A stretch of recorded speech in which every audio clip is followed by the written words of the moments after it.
হয়, এই মুহূৰ্তত মই উপস্থিত আছোঁ নুমলীগড় ঔগুৰি চাপৰি দুটা পৰিয়াল অৰুণাচললৈ ফুৰিবলৈ গৈছিলে যোৱা শনিবাৰে আৰু তেওঁলোকে এখন স্কৰপিঅ' বাহন লৈ গৈছিলে আৰু সেই বাহনখন দুৰ্ঘটনাত ইতিমধ্যে পতিত হৈছে বুলি খবৰ আহিছে। আৰু এটা কথা ক'ব লাগিব, সুৰজ চেত্ৰী আৰু ৰঞ্জিত চেত্ৰী নামৰ দুটা পৰিয়ালৰ এটা কণমানি সহ মুঠ 6জনকৈ লোক তেওঁলোক অৰুণাচলৰ ৰয়িঙলৈ ফুৰিবলৈ গৈছিলে আৰু ফুৰিবলৈ গৈ ঘূৰি অহাৰ সময়তে যোৱা দেওবাৰে সন্ধিয়া দুৰ্ঘটনাত পতিত হৈছে। আৰু ইতিমধ্যে আমালৈ শেহতীয়াকৈ যি খবৰ আহিছে, যিহেতু 6জনকৈ লোক সেই ফুৰিবলৈ গৈছিলে আৰু তাৰে ইতিমধ্যে 4জনকৈ লোকৰ মৃত্যু হৈছে বুলি জানিব পৰা গৈছে। আৰু ইতিমধ্যে গাড়ীখনৰ চালকক ইতিমধ্যে উদ্ধাৰ কৰিছে মৃত অৱস্থাত আৰু বাকী 3জনকৈ লোক বৰ্তমান পৰ্যন্ত উদ্ধাৰ হোৱা নাই। আৰু এটা কথা ক'ব লাগিব, এগৰাকী কণমানি আছিলে ৰশ্মি চেত্ৰী আৰু হৰিমায়া চেত্ৰী নামৰ দুগৰাকীক আচলতে সংকটজনক অৱস্থাত উদ্ধাৰ কৰা হৈছে। মোৰ লগত পৰিয়ালৰ লোক আছে, মই পোনে পোনে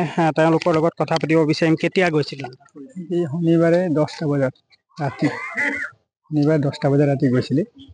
মোৰ ভাইটি আৰু বোৱাৰী গোটেই ফেমিলি গৈছিলে। 6জনকৈ লোক গৈছিল? হয় হয়, ড্ৰাইভাৰটো লগাই ক'লৈ গৈছিল?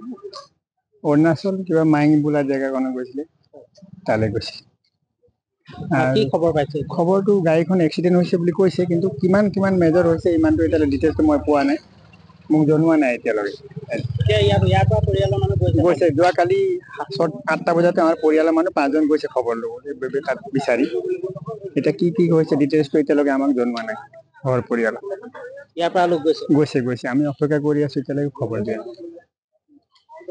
হয়, ইতিমধ্যে যোৱা শনিবাৰে যিহেতু গৈছিলে মুঠ 6জনকৈ লোক, দুটা পৰিয়ালৰ 6জনকৈ লোক ফুৰিবলৈ গৈছিলে। মোৰ লগত আৰু এজন দাদা আছে, মই পোনে পোনে যদি সম্ভৱ হয় কি খবৰ পাইছে এতিয়ালৈকে? এইটোৱে খবৰ পাইছো যেন তাত ৰয়িং আৰু মালিৰ মাজতে সিহঁতৰ এক্সিডেণ্ট এটা হৈছে বুলি। এতিয়া উদ্ধাৰ অভিযান চলি আছে বুলি কৈছে, 3জনমান উদ্ধাৰ হৈছে বুলি কৈছে, 2জন মেডিকেল হৈ আছে বুলি গম পাইছো।